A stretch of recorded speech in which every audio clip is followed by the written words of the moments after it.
Esta es una de las 50 preguntas con mayor cantidad de errores por parte de los alumnos dentro del área de matemáticas. ¿Cuántos números naturales hay entre 14 y 67 excluyendo ambos? Entonces, para ver cómo se puede calcular eso, vamos a dar un ejemplo más sencillo.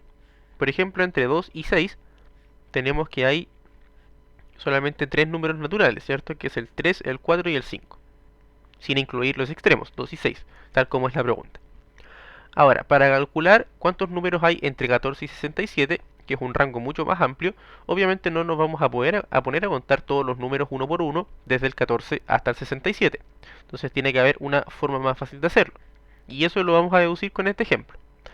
Entonces, como aquí tenemos tres números entre el 2 y el 6, nos damos cuenta que podemos llegar a ese número 3 si nosotros decimos 6, que es el extremo superior, menos el extremo inferior 2, y a eso le restamos 1.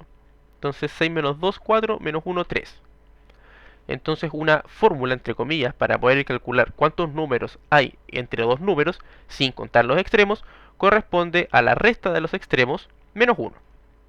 Entonces, para saber cuántos números hay entre 14 y 67, lo que debemos hacer es tomar el 67, restarle el 14, es decir, restar los extremos, tal como lo hicimos en nuestro ejemplo, y a eso restarle una unidad, para calcular lo que están entre esos dos números sin contar, ¿cierto?, los extremos.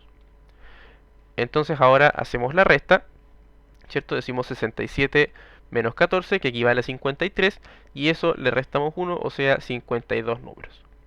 Respuesta correcta es alternativa B.